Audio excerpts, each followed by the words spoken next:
I never imagined I'd see her again. Not after the years of chaos, the arguments that left scars, and the heartbreak she'd walked away with. And yet, there she was, standing at my office door, dressed as though the world owed her attention, eyes scanning for the flicker of longing she always assumed I'd feel. My ex-wife, confident as ever, fully convinced that I still missed her, that the life we'd abandoned together meant nothing. She had no idea how wrong she was.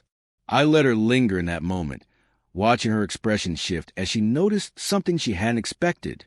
Me, calm, composed, completely unshaken by her presence. The faint jingle of my keys in my pocket punctuated the quiet as I sipped my coffee, savoring the stillness before the storm she assumed she could stir. I hadn't really changed, but my life had, quietly and irreversibly.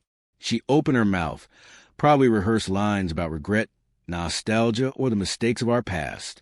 But I had learned long ago that words only hold power if they provoke a reaction, and I wasn't about to give her that satisfaction. A small smirk curved my lips as I leaned back slightly, letting the silence speak louder than anything she could say. Her eyes swept across the familiar walls, landing on pictures of memories she once believed still held sway over me. And then her gaze stopped on her? No, on the woman beside me, radiant, poised, and entirely unbothered by our shared history. My new wife, her best friend. The moment their eyes met, the confidence that had once dominated every room she entered faltered. She blinked, caught off guard, searching for any reason this wasn't happening. There was none. Nothing could undo the reality she had failed to foresee. The woman beside me smiled softly. No words, just the quiet certainty that she belonged there, and that I belonged with her. My ex-wife's mouth opened, closed, opened again, trying to force the right words. But it was too late. The air had shifted irreversibly. I could almost feel her panic. The tight coil of realization that she had lost far more than she ever intended to. I said nothing. I rushed to nothing. My silence was deliberate, a mirror reflecting every assumption she'd ever held about my weakness, my longing, my unfinished attachment to her. For years, she believed I was at the mercy of her moods, her whims, her departures. Now, standing here, she saw how completely misplaced that belief had been. Life had moved on naturally, without drama, without the chaos she thrived on. And she was seeing it for the first time, unprepared, without script, without power to change it. I stepped forward, not to confront, not to taunt, but to exist fully in the life I had built, in the love I had chosen.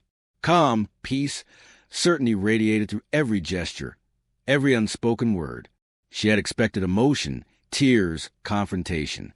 Instead, she found stillness, the unshakable truth of a man who had chosen wisely. Her breath quickened as she absorbed the reality before her. The woman beside me reached out lightly, touching my arm, a small, effortless gesture of connection. Subtle, but heavy with meaning. Meaning my ex-wife could not ignore, no matter how hard she tried. The years of assumptions, the belief that I would never fully let go, that she still held sway over my life, crumbled in that quiet moment. She tried again to speak, words spilling in a rushed, frantic attempt to reclaim what she had never truly earned. But I only nodded, polite, calm, unshaken. Every syllable she forced out reinforced the truth she'd refused to see. I had moved on, and she was no longer part of my story. I could see the sting in her gaze, the silent accusation of being blindsided. For the first time, she understood that life rewards patience, quiet resolve, and the courage to walk away when love becomes a battlefield. The woman beside me smiled again knowingly, as if to say, "This is where you belong." In that smile, I found closure, liberation, and a peace long absent. She turned slowly, hesitant, trapped in the shadow of her own misjudgment. I did not follow. I did not plead. I did not look back. My life waited ahead, bright, unshakable, built not on drama or regret, but on respect, love, and mutual choice. And she left with a bitter understanding that she had been wrong, that I had been patient, and that sometimes the most powerful response is the one left unspoken. I sipped my coffee, glanced at my wife, and smiled softly. Life had moved on. So had I.